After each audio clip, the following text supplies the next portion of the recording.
WWE के इतिहास में सबसे बड़े रेसलर में से एक है द ग्रेट खली। फिर चाहे आप मानता की बात करें या उनकी शारीरिक बनावट की, वो डब्ल्यूडब्ल्यूई में जाने वाले पहले इंडियन रेसलर बने और अपने देश में एक बड़े आइकन बन गए। तो चलिए शुरू से समझते हैं उनकी पूरी जर्नी को, उनके पहले मैच से लेकर आखिरी मैच तक। तो खली का जन्म हिमाचल प्रदेश में हुआ और उन्हें पैदाइशी एक्रोमेगली नामक का एक डिसऑर्डर हुआ। इस बीमारी के कारण उनका शरीर और लोगों से काफी ज्यादा बड़ा हो गया। खली उनके परिवार के 7 बच्चों में से एक है और उनको उनके परिवार को संभालने के लिए अजीब अजीब नौकरियां करना पड़ी। इस विशालकाय आदमी की जिंदगी पूरी तरह से बदलने वाली थी जब उन्हें पंजाब में एक पुलिस ऑफिसर के तौर पर नौकरी करने का मौका मिला। साथ ही साथ उन्होंने इस नौकरी से इतने पैसे कमा लिए थे कि वो टीवी खरीद पाए और उन्होंने टीवी में पहली बार रेसलिंग को देखा और वो रेसलिंग से इतने प्रभावित हुए कि उन्होंने तय कर लिया कि वो भी एक प्रोफेशनल रेसलर बनेंगे बहुत जल्दी। और इसी अपने करियर को आगे बढ़ाने के लिए खली ट्रेनिंग के लिए अमेरिका चले गए। उन्होंने साल 2000 में पहली बार रिंग में कदम रखा और साथ ही दुनिया के अलग अलग कोनों में खेलने के लिए जाने लगे। खली ने 6 जनवरी सन 2006 में एक इतिहास बना दिया। वो डब्ल्यूडब्ल्यूई में काम करने वाले पहले भारतीय रेसलर बने। शुरुआत में उन्हें डब्ल्यूडब्ल्यूई ने कंपनी के प्रमोशन में डीप साउथ रेसलिंग में भेज दिया और जल्दी खली ने वहां से काम छोड़ दिया। और काम छोड़ने के 3 महीने बाद ग्रेट खली ने अपने स्मैकडाउन से शुरुआत की, जिसमें वो दी अंडरटेकर के मैच के बीच में आ गए। यहाँ पर अंडरटेकर उनको हल्के में ले रहे थे पर खली कुछ ज्यादा ही ताकतवर थे। उन्होंने अंडरटेकर को बिल्कुल मसल के रख दिया। अगले स्मैकडाउन के एपिसोड में खली के मैनेजर देवारी ने पूरे लॉकर रूम को डराया और खली को इंट्रोड्यूस करा। सभी लॉकर रूम में खली से डर के रहने लगे। इसके बाद खली अपनी पहली फाइट के लिए तैयार थे डब्ल्यूडब्ल्यूई में। खली डब्ल्यूडब्ल्यूई की पहली बार रिंग में 21 अप्रैल 2006 में उतरे और उनका मैच फुनाकी के खिलाफ था। डब्ल्यूडब्ल्यूई के लिए ये पंजाबी नाइटमेयर रिंग में आया और मैच स्टार्ट हुआ। खली ने शुरुआत में अपने बाएं हाथ से फुनाकी की गर्दन पकड़ ली और एक खतरनाक चॉप दे मारा, जिससे फुनाकी चारों खाने चित हो गए। हालांकि फुनाकी के लिए इतना काफी था पर खली वहां नहीं रुके। उन्होंने फुनाकी को उठाया फिर धोया। 7 फीट ऊंचे इस खतरनाक इंसान ने फुनाकी को एक कंकर की तरह उठाकर एक बढ़िया सा पावर बम दे मारा। इसी के साथ वो अपना डब्ल्यूडब्ल्यूई में पहला मैच जीत गए। खली को डब्ल्यूडब्ल्यूई में अपनी पहली जीत मिल चुकी थी पर डब्ल्यूडब्ल्यूई ने ज्यादा देर रिंग में नहीं रखती थी क्योंकि उनका एक मेन मोटिव ये था कि खली को एक राक्षस की तरह दिखाया जाए जो कि सबको तोड़ फोड़ के निकल जाता हो। और उनकी ये तरकीब काम आई। खली को डब्ल्यूडब्ल्यूई में आए हुए सिर्फ 4 महीने हुए थे और उन्हें रिंग में ज्यादा देर के लिए ना रहने देना एक बहुत सही डिसीजन था। लेकिन द ग्रेट खली का करियर अभी शुरू हो रहा था। खली ने अंडरटेकर से अपनी लड़ाई हमेशा जारी रखी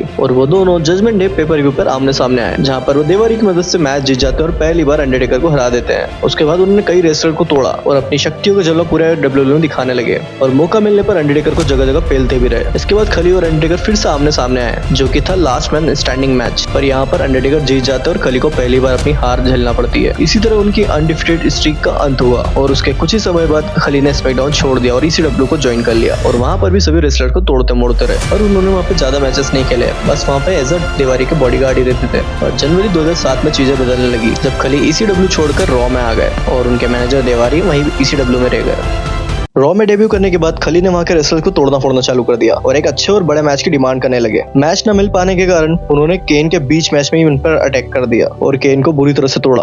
बाद में रेसलमेनिया में जाकर उन दोनों को अपना हिसाब बराबर करने का मौका मिला, जहाँ पर बिग रेड मोस्टर केन को खली ने बड़ी आसानी से हरा दिया। उन्हें एक अच्छा मैच तो मिल गया था पर उन्हें अब चैंपियनशिप की तड़प थी और चैंपियनशिप जीतने की दौड़ में लग गए, जिसकी शुरुआत उन्होंने जॉन सीना के साथ की। और शॉन माइकल को नंबर 1 कंटेंडर मैच से हराने के बाद उन्हें जॉन सीना से मैच मिल जाता है और अब ग्रेट खली के साथ उनके ट्रांसलेटर रंजन सिंह भी आने लगे थे। फिर खली और जॉन का कमाल का मैच होता है जहाँ पे खली खूब डोमिनेट करते हैं पर जॉन सीना अपना टाइटल रिटेन कर लेते हैं खली को हराकर। इसके बाद जॉन सीना से एक और मैच हार जाते हैं। इसके साथ ही जॉन सीना पहला रेसलर बने जिन्होंने खली को पिन और सबमिट दोनों कराया। इसके बाद खली फिर से स्मैकडाउन में ड्राफ्ट हो जाते हैं, जहाँ पर उन्हें काफी बढ़िया पुश मिला। वर्ल्ड हैवीवेट चैंपियन एज को इंजरी के चलते अपना टाइटल छोड़ना पड़ता है और उस टाइटल के एक बैटल रॉयल मैच होता है जिसमें खली भी होते हैं। खली सिर्फ इस मैच में होते नहीं है, सभी रेसलर को बाहर का रास्ता दिखाकर वो बैटल रॉयल जीत जाते हैं और बन जाते हैं पहली बार वर्ल्ड हैवीवेट चैंपियन। इसके बाद हमें उनके टाइटल डिफेंस भी देखने को मिलते हैं। डब्ल्यूडब्ल्यूई में चैंपियन बनने के बाद खली की जिंदगी अच्छी चल रही थी। इस बीच उन्होंने कुछ अपने टाइटल डिफेंस भी किया केन और बटिस्टा के सामने। यहाँ तो खली अपना टाइटल बचा लेते हैं। ग्रेट खली कुछ समय के लिए टाइटल को बचा के रखते हैं पर उनकी खुशी ज्यादा दिन तक नहीं थी क्योंकि जल्दी ही बटिस्टा उन्हें एक मैच में हरा देते हैं और न्यू चैंपियन बन जाते हैं और इस तरह उनका चैंपियन के दौर पे चला सफर 61 दिन में खत्म हो जाता है। हाँ, उनको एक रीमैच जरूर मिलता है बटिस्टा से, वो भी एक पंजाबी पिजन मैच में, पर यहाँ भी उनके हाथ सिर्फ हार ही आती है। 2 हारों के बाद खली कुछ टाइम तक मेन इवेंट में नहीं दिखे। हाँ, उनकी कुछ छोटी मोटी लड़ाइयां होती रही हॉर्न्स होगल, फिनले और बिग शो से और वो 2008 के एलिमिनेशन चैम्बर में भी दिखे पर वहां भी जीत नहीं पाए। फिर वो टाइम आता है जहाँ पे ग्रेट खली का करियर एक बार फिर से ऊपर उठता है जब उन्होंने एक बैटल रॉयल मैच जीता। उसके बाद उन्हें समरस्लैम में डब्ल्यूडब्ल्यूई टाइटल के लिए मैच मिला अगेंस्ट ट्रिपल एच, पर यहाँ भी वो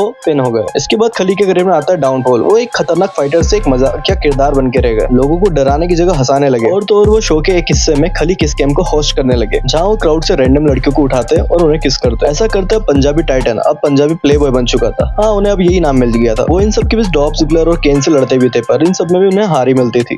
द पंजाबी प्लेबॉय का नाम मिलने के बाद खली डॉल्फ जिगलर और केन जैसे फाइटर से लड़ते भी थे, पर सितंबर 2009 में उनको एक इंजरी होती है। बस इस इंजरी से कुछ ही महीनों में वापस आ जाते हैं रॉ में, जहां उनके रिटर्न को ज्यादा समय नहीं हुआ था और उन्होंने अपने परिवार में समय बिताने के लिए डब्ल्यूडब्ल्यूई को फिर से छोड़ दिया था। पहले की तरह वो ज्यादा समय तक डब्ल्यूडब्ल्यूई से बाहर नहीं रहे और एक बार फिर रिटर्न करते हैं रॉ में, वो भी जॉन सीना की टीम में। जॉन सीना की फाइट उस टाइम नेक्सस के साथ चल रही थी। इससे पहले ही दोनों टीमों में मारामारी होती है, उससे पहले ही नेक्सस खली को बाहर कर देती है, उन पर बैक स्टेज अटैक कर। द ग्रेट खली अगले कुछ महीने तक बीच बीच में आते थे और ज्यादा कुछ करते नहीं थे। उसके बाद उन्हें स्मैकडाउन में ड्राफ्ट कर दिया जाता है। स्मैकडाउन में खली का सामना नए रेसलर में से एक जिंदर महल से होता है, जो कि उनकी तरह एक इंडियन रेसलर थे। जिंदर महल ने खली को बताया कि तुम्हें मैच जीतने पे फोकस करना चाहिए, ना कि कार्टून बनकर लोगों का मनोरंजन करने में। इस गाली गलौज के साथ साथ जिंदर महल ने खली पे हाथ भी उठा दिया और उन्हें मजबूर किया कि तुम रंजन सिंह पे हमला करो। बाद में ये सामने आया कि जिंदर महल ग्रेट खली के जीजा थे और अगर वो जिंदर महल की बात नहीं मानते तो महल उनकी बहन को तलाक दे देते, जिसके बाद उनका परिवार फिर से सड़कों पे आ जाता। 7 फीट लंबे रेसलर खली ने जिंदर महल के बॉडीगार्ड के रूप में काम करना शुरू कर दिया, पर एक टाइम पे ये सब उनके बर्दाश्त के बाहर हो गया और उनका गुस्सा एक मैच में अपने रिश्तेदार के ऊपर फूट गया। अलग होने के बाद दोनों के बीच एक रेसलिंग मैच भी होता है, जिसमें द ग्रेट खली जिंदर महल को इजीली हरा देते हैं। जिंदर महल को हराने के बाद खली को रेसलिंग से फिर से दूर होना पड़ा जब उन पर मार्क हेनरी ने एक मैच में हमला कर दिया, पर पंजाबी प्लेबॉय ने 2012 के रॉयल रंबल में फिर से वापसी की और उसके बाद एलिमिनेशन चैम्बर और रेसलमेनिया में भी पार्ट लिया, पर बदकिस्मती से उन दोनों मैचों में उन्हें हार का सामना करना पड़ा। फिर उन्होंने सर्जरी कराने के लिए फिर से छुट्टियां ली और 2012 के अंत में रिटर्न किया। इस समय तक ये साफ हो गया था कि द ग्रेट खली का करियर अपने अंत के करीब, क्योंकि अब वो ज्यादा नहीं दिखते थे और ज्यादातर मैचों में उन्हें हार का सामना करना पड़ता था। खली का कॉन्ट्रैक्ट 13 नवंबर 2014 को खत्म हो गया और उनका आखिरी मैच जाने से 2 हफ्ते पहले स्मैकडाउन में हुआ, जिसमें उन्हें रुसेव के सामने सबमिट करके हार मानने पर मजबूर होना पड़ा। हालांकि ग्रेट खली हमेशा के लिए नहीं गए। अगर आपको इस टाइप की वीडियो देखने में जरा भी मजा आ रहा हो तो प्लीज वीडियो को लाइक कर देना। तो 2014 में डब्ल्यूडब्ल्यूई से कॉन्ट्रैक्ट खत्म होने के बाद सबको लगा खली अब वापस नहीं आएंगे, पर खली 2017 के एक इवेंट में फिर से अपना रिटर्न करते हैं, जिसमें रैंडी ऑर्टन और जिंदर महल के बीच एक पंजाबी वेजन मैच चल रहा होता है और रैंडी ऑर्टन लगभग जीतने वाले होता है। तभी खली अपना वहां रिटर्न करते हैं और जिंदर महल की मदद करके वो रैंडी ऑर्टन को मैच हरा देते हैं। खली की इस छोटी अपीयरेंस के बाद वो 1 साल तक फिर नहीं दिखे, जब 2018 में डब्ल्यूडब्ल्यूई सऊदी अरब में अपना पहला प्रीमियम लाइव इवेंट करने जा रही थी और इसका मेन इवेंट मैच था 50 लोगों का रॉयल रंबल मैच। क्योंकि खली का इतिहास रॉयल रंबल में वापसी करने से भरा हुआ है, खली ने फैसला किया कि डब्ल्यूडब्ल्यूई एक बार आखिरी मैच फिर लड़ेंगे और खली का आखिरी मैच 27 अप्रैल 2018 में हुआ। फिर कंपनी में खेलने के लगभग 12 साल बाद रॉयल रंबल को चलते हुए करीब 1 घंटा हो चुका था और मैच में सिर्फ बचे थे डेनियल ब्रायन, ब्रॉन स्ट्रोमन और बॉबी लैशली। तभी खली सबको शौकाते हुए अपनी 45 नंबर पे एंट्री लेते हैं और उनको क्राउड से काफी अच्छा रिस्पांस भी मिलता है। खली रिंग में घुसते ही अपना जाना माना मूव मारने लगते हैं, पर वो इस मैच में अपनी बुकिंग से बिल्कुल भी खुश नहीं थे।